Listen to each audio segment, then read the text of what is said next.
Assalamualaikum warahmatullahi wabarakatuh. Perkenalkan, saya Dinenggi Wulanofeti dari mahasiswa pendidikan profesi guru. Di sini saya akan mempresentasikan hasil susunan profiling peserta didik yang telah saya susun. Profiling peserta didik di sini ada 7 aspek yang saya susun. Yang pertama, etnik dan kultur. Yang kedua, status sosial dan minat. Yang ketiga, perkembangan kognitif dan kemampuan awal. Yang keempat, gaya belajar dan motivasi. Yang kelima, perkembangan emosi dan sosial.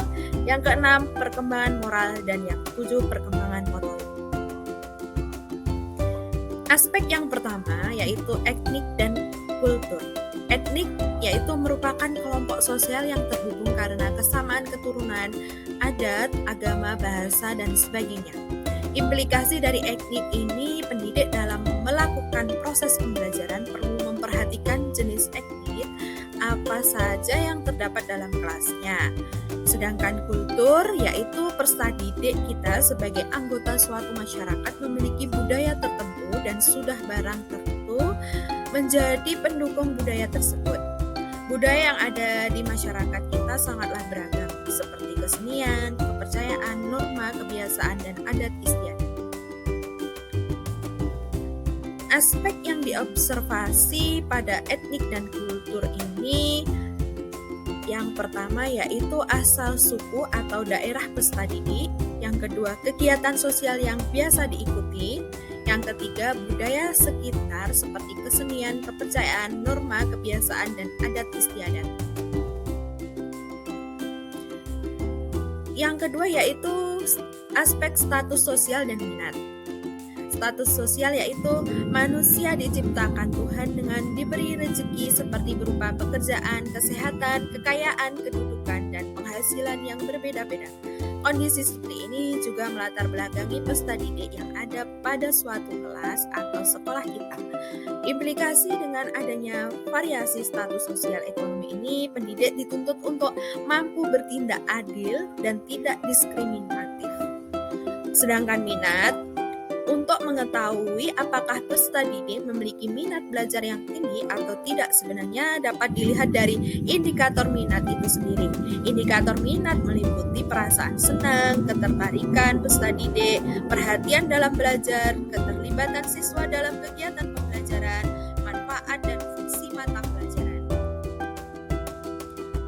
Aspek yang diobservasi pada aspek status sosial dan minat ini, yang pertama yaitu status sosial. Aspeknya ada 4. Yang pertama pekerjaan orang tua, yang kedua fasilitas belajar di rumah, yang ketiga kendaraan yang dipakai pergi ke sekolah, yang keempat jumlah uang saku.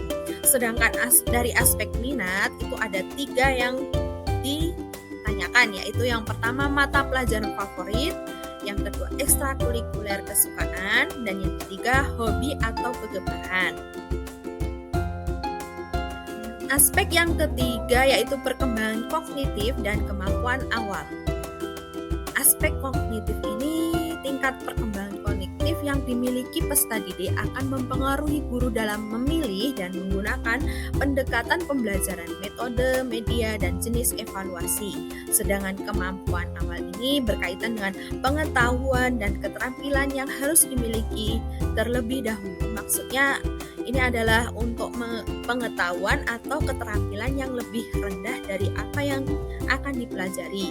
Cara untuk mengetahui kemampuan awal peserta didik dapat dilakukan melalui teknik tes, yaitu pre-test atau tes awal, dan di teknik non-tes seperti wawancara atau biasa ada tes diagnostik.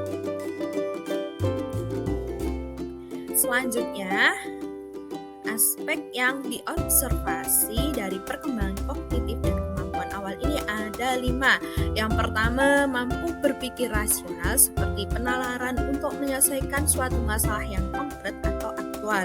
Yang kedua, mampu memahami hubungan spasial dengan baik.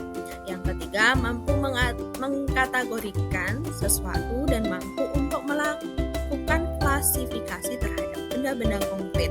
Yang keempat, mampu menggunakan penalaran induktif, dan yang kelima pertama, mampu mengobservasi informasi, menyimpulkan suatu tanpa melihat, mengukur, ataupun menimbang objeknya secara langsung. Aspek yang keempat yaitu gaya belajar dan motivasi. Gaya belajar peserta didik merupakan hal yang penting untuk diperhatikan dalam melakukan proses pembelajaran karena dapat mempengaruhi proses dan hasil belajarnya. Gaya belajar dapat dikelompokkan menjadi 4 yaitu visual, auditif atau auditory, kinestetik, serta reading dan writing. Motivasi belajar. Motivasi kadang timbul dari dalam diri individu itu sendiri, yaitu motivasi intrinsik, dan kadang motivasi itu muncul karena faktor dari luar dirinya sendiri atau motivasi ekstrinsik. Aspek yang diobservasi pada gaya belajar ada 4 aspek. Yang pertama, aspek memiliki gaya belajar visual. Yang kedua, memiliki gaya belajar audio. Yang ketiga, memiliki gaya belajar kinestetik. Dan yang keempat, tidak konsentrasi belajar ketika suasana berisik.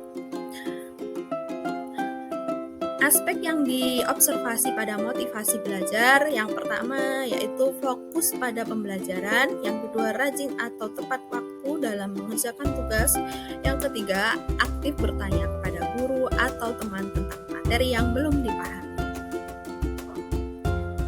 Aspek yang kelima, perkembangan emosi dan sosial. Sosial ini yaitu peserta didik dapat diketahui atau dilihat dari tingkat kemampuannya dalam berinteraksi dengan orang lain dan menjadi masyarakat di lingkungannya. Sedangkan perkembangan emosi yaitu suasana emosi yang positif atau menyenangkan atau tidak menyenangkan membawa pengaruh pada cara kerja struktur otak manusia dan akan mempengaruhi pula pada proses dan hasil belajar. Pendidik dalam melakukan proses pembelajaran perlu model pembelajaran yang menyenangkan. Aspek yang diobservasi pada perkembangan emosi dan sosial ini ada 7 aspek. Yang pertama, memiliki rasa pengetahuan yang tinggi. Yang kedua, aktif dengan energik dalam beraktivitas. Yang ketiga, memiliki ego yang tinggi dan mementingkan dirinya sendiri. Yang keempat, ceria. Yang kelima, bertingkah ceroboh. Dan yang keenam, menjalin hubungan baik dengan teman. Dan yang terakhir, memiliki rasa bangga dan percaya diri.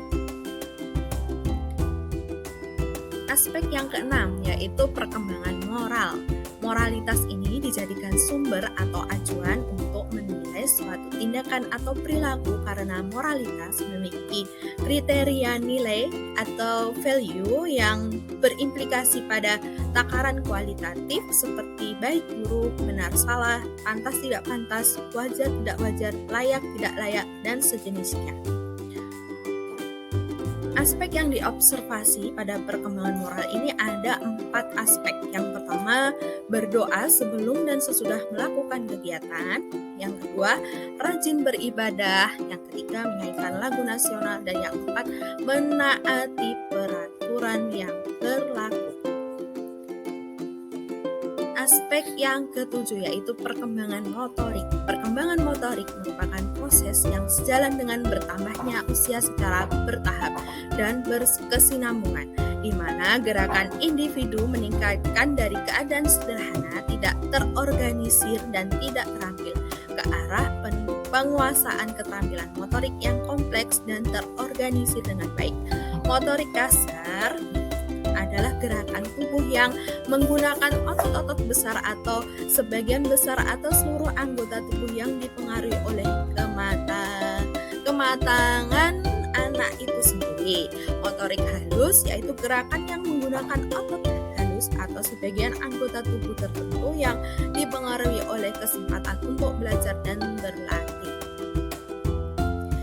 Aspek yang diobservasi pada perkembangan motorik ini ada 5 aspek. Yang pertama, mampu menulis dengan rapi. Yang kedua, mampu menggunting dengan rapi dan baik.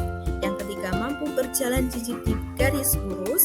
Yang kelima, mampu berdiri di atas satu kaki dengan seimbang. Dan yang kelima, mampu melompat dengan seimbang tanpa jatuh. Ya, itu tadi hasil presentasi tentang aspek-aspek profiling peserta didik yang akan digunakan untuk observasi di sekolah. Baik, terima kasih atas perhatiannya. Mohon saran dan wassalamualaikum warahmatullahi wabarakatuh.